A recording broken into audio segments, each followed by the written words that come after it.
Jasa pengacara ya. Ahok dan dugaan korupsi Pertamina, uji nyali atau uji hukum ini, ya kan? Bang Jasa mau ngajak kalian bahas satu topik panas. Ahok diperiksa Kejaksaan Agung soal dugaan korupsi di Pertamina. Bentar Pak. Ahok, tadi Pak sedikit. Gimana Pak tadi ketemu sama Pak Anies Pak? Ini kan Pak Anies ini kejutan Pak. Ini kejutan nih Januari ketemu. Ya saudara, baru saja kita saksikan Basuki Cahayapurnama tiba di Kejaksaan Agung sekitar pukul 8:36 waktu Indonesia Barat. Dan sedianya Basuki Cahayapurnama ini akan diperiksa dalam kapasitasnya sebagai mantan komisaris utama Pertamina. Jika sesuai dengan jadwal, saudara, pemeriksaan akan dilaksanakan pada pukul 10 waktu Indonesia Barat. Makasih ya Pak. Pemeriksaan akan digelar di Gedung Kejagung dan ini merupakan pemeriksaan yang pertama kalinya bagi Ahok dalam kasus ini. Halo sahabatku, saudaraku, kita berjumpa lagi. Saya Bang Jasa pengacara ya. Ahok dan dugaan korupsi Pertamina, uji nyali atau uji hukum ini, ya kan? Bang Jasa mau ngajak kalian bahas satu topik panas. Ahok diperiksa Kejaksaan Agung soal dugaan korupsi di Pertamina. Kalau kita ingat, Ahok adalah mantan komisaris utama Pertamina 2019-2023. Sekarang nama beliau disebut-sebut dalam kasus dugaan korupsi tata kelola minyak mentah dan produk kilang periode 2018-2023. Loh, ini kenapa jadi plot twist? Duit negara bocor lagi ya kan? Kejaksaan Agung sedang mengusut dugaan korupsi dalam tata kelola minyak mentah dan produk kilang Pertamina. Singkatnya, ada indikasi bahwa pengelola minyak ini nggak beres. Mulai dari kebijakan impor, tata kelola keuangan, hingga dugaan permainan di balik kontrak. Dan ini bukan duit receh. Ya kan, sob? Kerugian negara disebut mencapai 193,7 triliun. Itu kalau dikonversi ke nasi padang, ya kan, kita semua bisa makan gratis tiap hari sampai mungkin dunia kiamat, ya kan. Aduh, ngeri. Sebagai mantan komut Pertamina, wajar kalau Ahok dipanggil sebagai saksi. Tapi ingat, dalam hukum, saksi hari ini bisa jadi tersangka besok. Ibarat gebetan, hari ini chat mesra, besok bisa ghosting. Regulasi hukum yang bisa menjerat kalau benar ada korupsi, maka bisa dikenakan beberapa pasal dari Undang-Undang Tipikor dan Undang-Undang BUMN. Berikut yang paling krusial. 1. Undang-Undang nomor 31 tahun 1999 tentang pemberantasan tindak pidana korupsi. Pasal 2 ayat 1.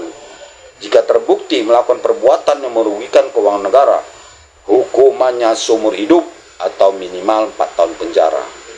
Jadi juga ya. Pasal 3, jika menyalahgunakan wewenang untuk memperkaya diri sendiri atau orang lain, ancaman hukumannya maksimal 20 tahun penjara. Ini berat bro, kalau benar ada pihak yang terlibat. Bisa jadi, bukan naik kapal atau naik kereta api ya, tiket ekspres ke jeruji besi. Rasain loh.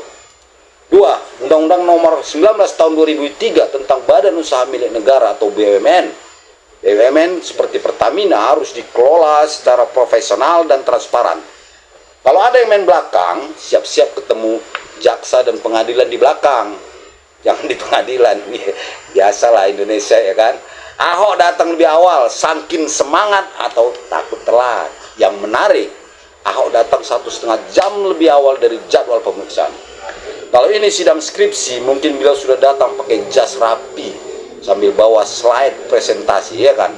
Tapi serius, kedatangan lebih awal ini bisa diartikan sebagai bentuk kooperatif, artinya Ahok siap diperiksa dan memberikan keterangan sejelas-jelasnya biar terbongkar semua.